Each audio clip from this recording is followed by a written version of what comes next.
Good evening. You're on the smoking section. No intro tonight. And still working on all these technical things here. Welcome. Well, our Facebook page, Cambridge Citizens for Smokers' Rights, published a very nice article about a situation in Ohio, which is very hopeful, I think. And that is that there are groups of people, smokers' rights groups and civil liberties advocates, who are fighting back against the trend of companies not hiring smokers. Now, there have been studies that show not hiring smokers, or these wellness programs that companies operate, have had no discernible benefit in terms of reducing medical costs. But usually companies are doing this, or like to do this, just as part of a kind of a national moral panic against smoking. So they want to say, well, we're not going to hire smokers.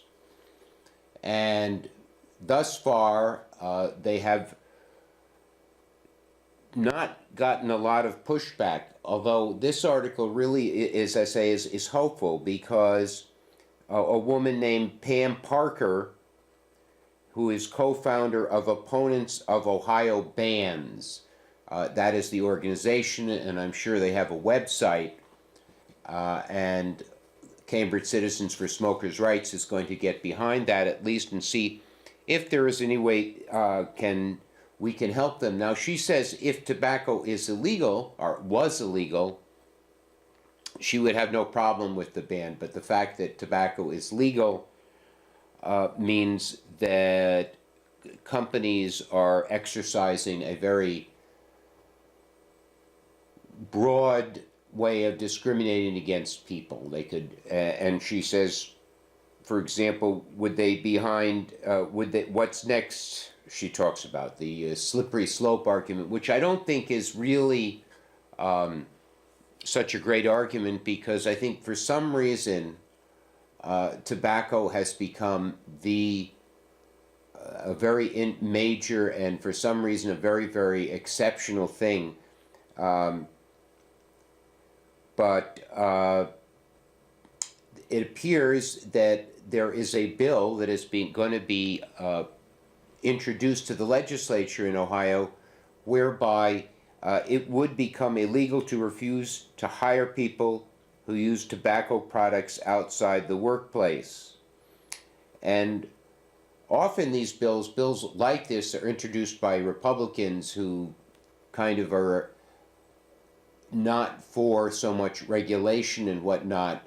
But in this case, it's being introduced by a man named Stephen Dyer, who is a state rep, and he's a Democrat. And he says, while I applaud the idea of a drug-free workplace, a ban on tobacco redefines the concept. And that brings me, like, some people say that tobacco is a drug, or that nicotine is a drug, but if you look at the definition of drug, there really is no good definition. So almost anything could be considered a drug. You could say chamomile tea is a drug, or coffee is a drug, caffeine is a drug. The word drug does not have a good scientific definition. The only definition that I've seen, and it is kind of a making fun of the idea, or highlighting how broad the term is that a drug is anything which administered into a laboratory rat will produce 2 scientific papers. So Representative Dyer says that this is going too far, and I certainly hope that this bill goes someplace. According to this article, 30 states and the District of Columbia have made it illegal for employers to make employment decisions based on off-duty smoking. Now those those laws have been on the books for a long time, but according to anti-smoking activists, it's pretty easy to get around those and refuse to hire smokers anyway. But one thing that's important to note is that when you refuse to hire someone simply for smoking, you're not only punishing the person who smokes, but you're punishing anybody who might depend on that person, such as the person's spouse or the person's children. But again, because this is a moral panic, and certainly in this country and perhaps globally, the war against tobacco, there is almost no form of coercion or punishment that is deemed to be going too far. Unfortunately, Massachusetts does not have any such laws, and this is what we call in Massachusetts, which is a at-will state, a hire at-will state. That means aside from those things which are in the law because of anti-discrimination, the 1964 Anti-Discrimination Act and others, you can fire someone for any reason except, let's say, for the person's sex or the person's national origin, the person's religion, the person's race, but you can fire the person for any reason or for no reason at all. And that's why in Massachusetts in 1987, the legislature passed a law that said that no town or city can hire anybody for the police or fire department who smokes or uses tobacco in any form, either on the job or off the job. So that means if a police officer is at a party and nowhere in another state, not on duty, and he has a celebratory cigar, he is in violation of the law and could be fired or suspended. From what I spoke to the Cambridge Police Department, some members of the police department about 2 weeks ago, and they have not known anybody who has been, thankfully, disciplined or sanctioned for smoking off the job, but it is on the books, and it's another way of harassing people who smoke. The American Civil Liberties Union was quoted in this article saying that they are opposed to these forms of discrimination, but that Ohio is an employment at will state. That is a state which, aside from those few categories such as race, religion, sex, national origin, you can fire anybody for any reason. You could fire someone, or you could not choose to not hire someone who eats meat, or choose not to hire someone who is a vegetarian, etc., or alcohol, tobacco.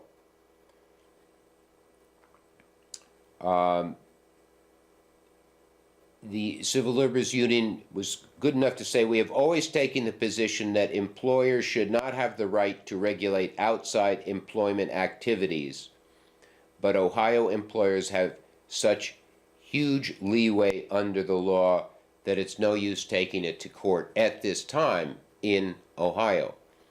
But if Representative Dyer's bill passes, and I certainly hope it does, and I certainly hope that Cambridge Citizens for Smokers' Rights, in however small a way, can do some lobbying to pass that bill, we will. Personally, I am not really in favor. I think employers should have that right.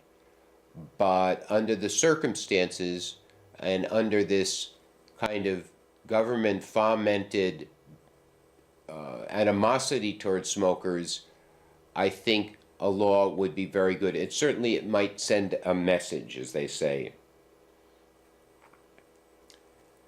Someplace called Premium Health Partners, the parent of Miami Valley and Good Samaritan Hospital, has been assessing an annual $520 surcharge on healthcare benefits for employees who admit to smoking or chewing tobacco, lighting up cigars, or even living in a house with someone who smokes. Again, this is kind of a way of ostracizing and alienating smokers. I mean, people won't even live in the house with you, and that is another way to foment this kind of stigmatization of smokers in our society. Although fortunately, I'm happy to see that Premium Health Partners does not test employees for tobacco use. And so far in this article, it doesn't talk too much about employers who are actually refusing to hire smokers. But evidently there must be a bunch of them in Ohio, or otherwise this bill would not be being introduced by Representative Dyer. The no smoking, and this Kettering Health Network facilities, they don't want people to smoke during their breaks because they might smoke a bit they might smell a little bit of smoke when they return.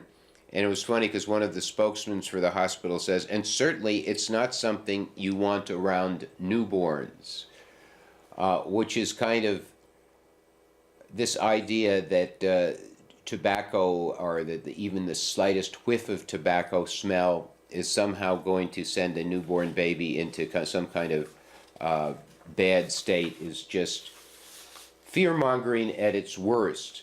Of course, there's that famous story that when Pablo Picasso was born, he was stillborn, and he wasn't breathing, and his uncle, who was a doctor and a cigar smoker, blew smoke into Pablo's face, and he started coughing and started breathing and came to life.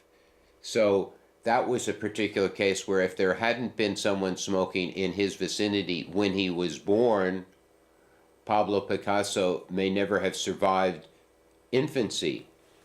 He was a smoker all his life and lived to be about 92 or 93. One person who was a great to hear her speak was to read her, a professor of ethics at Wright State's Boonshoft School of Medicine, Mary White.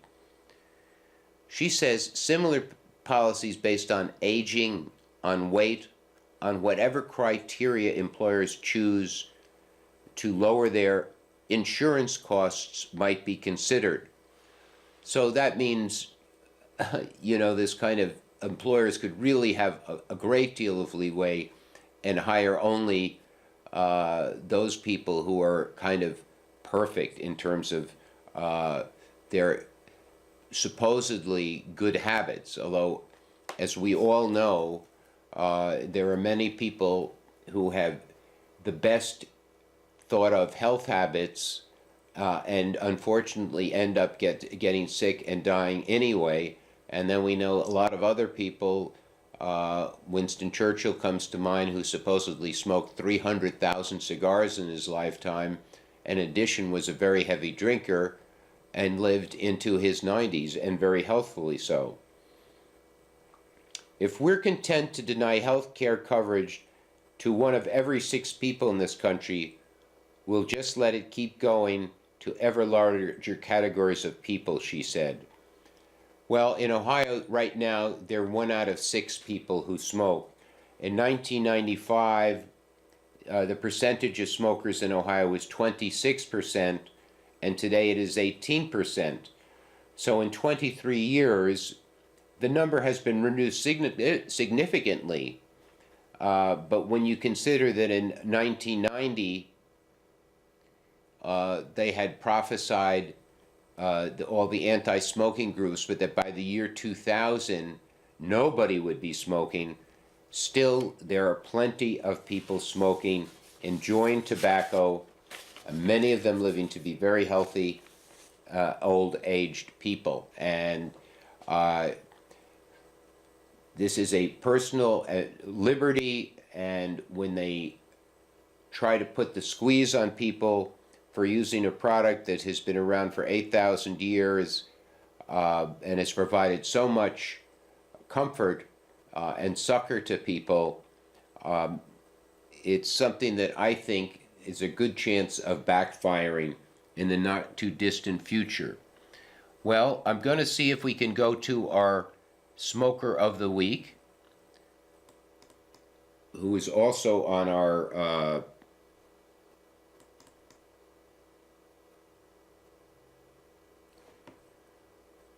let's see if we can pull him up. Just give me a moment, please.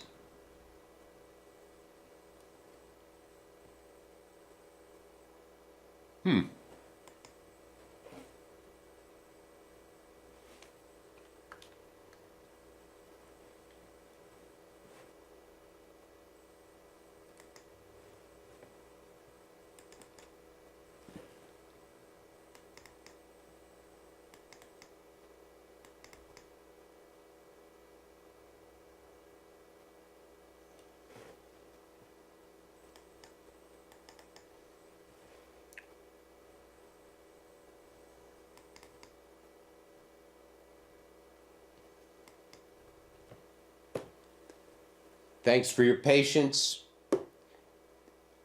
This is a great hero of mine, Roald Amundsen. He was the leader of the expedition that was the first to reach the South Pole, which was on December 4th, 1911. A Norwegian, Roald Amundsen, and like many, many polar explorers and mountain climbers, he was an enthusiastic user of tobacco. So when they reached the South Pole at about 3 p.m., again on December 4th, 1911, the first thing they did, or the first thing that Raoul did, was to start smoking. And he was such an enthusiastic smoker that it even surprised me that he remarked to a friend who, by the name of Lincoln Ellsworth, who was an aviator and also a polar explorer, that Raoul had purchased 50 pounds for himself of the French-Canadian tobacco that Lincoln Ellsworth used, or that smoked. Again, this was Roald Amundsen, the first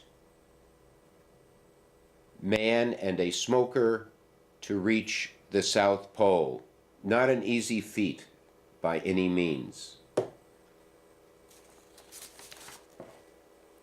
Well, I was in New York this week, and I was happy again to see that there is still, despite all of the strictures against smokers and smoking, that there are still a lot of people smoking in New York.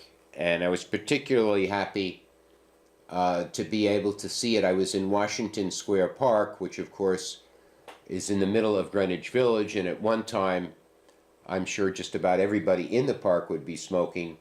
But I was happy to see that despite these laws, these discriminatory anti-smoking laws that in New York you can't smoke in any park, there were plenty of people smoking, and they were not being harassed by any kind of police or park tenders.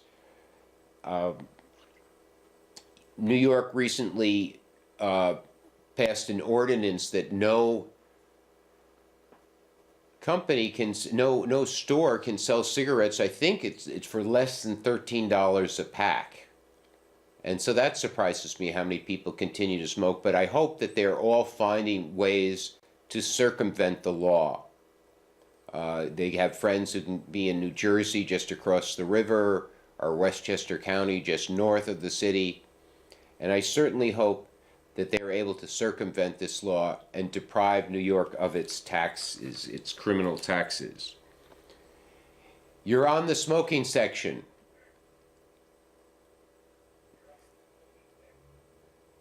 Hey, Steve, it's David. David, how are you? Nice to talk to you. Where are I you? made it back okay. Well, I'm glad to hear that, and I'm glad you called the show. Yeah, well, I did notice there were a lot of smokers in New York. That was encouraging. Were you surprised by that, David? Well, a little. Well, it just seemed like people were more casual about doing it. You know. Here in Boston. Yeah. Why do you think Yeah. that is? Yeah. Yeah. It just seemed like more people. Do you think that? Why do you think that might be? Well, I just it felt like the city has more of a spirit of freedom somehow. You know. Is that right? Did you by any chance try and purchase cigarettes down there? No, I didn't.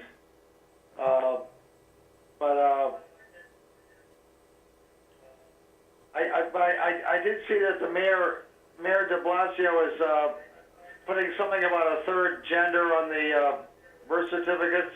Oh, really? Is that New York City? Yeah, okay, Yeah. right. That's pretty bizarre, I guess. Yeah. That Yeah, goes I a think I little. read that. Well, he's also very anti-smoking. Like one of the things he's doing is requiring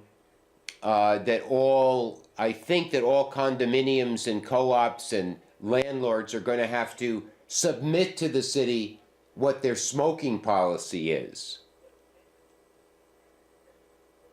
Meaning that they're going to have to decide whether they're going to be able to let their tenants or let people smoke in the buildings.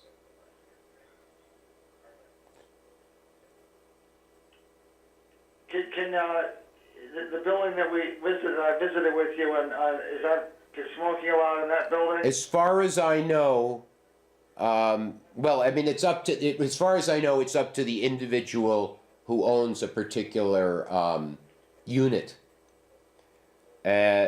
Unfortunately, my sister doesn't let me smoke in it, but I think she has that prerogative. She has that prerogative, as far as I know. I tried to buy Bugler tobacco there. You know Bugler tobacco? I did see a lot of smoke shops, around. Yeah, you can get tobacco. A lot of those are, unfortunately, I think, selling marijuana paraphernalia. But they also sell tobacco. I tried to buy Bugler, and whereas I just paid $5.75 here in Cambridge, in New York it was $12. So I decided not to buy it. Oh, wow. Did you ever see I was going to bring up in the show, in Times Square, there used to be a huge billboard with an advertisement for Camel cigarettes. And the billboard was attached to a building that had, I guess, a smokestack in it, so that the billboard had a picture of a man smoking Camels, and he would blow smoke rings over Times Square. Did you ever see that? Oh, sure. Really? Sure, yeah. No, I remember that. Oh, yeah, I remember that. Did you? Yeah, definitely. Wow, I didn't know it was still up when you were, I didn't realize that it lasted that long. My parents always would, when we were in Times Square, would point that out. That may be the most famous billboard in the world, I think. Right? Oh yeah, I remember. Well, it was really fun. I'm glad I got a chance to go down. You mean this last weekend? This last weekend? Yes. You didn't go? Did you get back okay?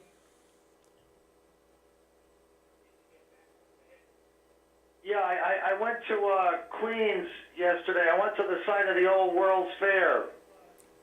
Which was what? Not what year? Do you remember?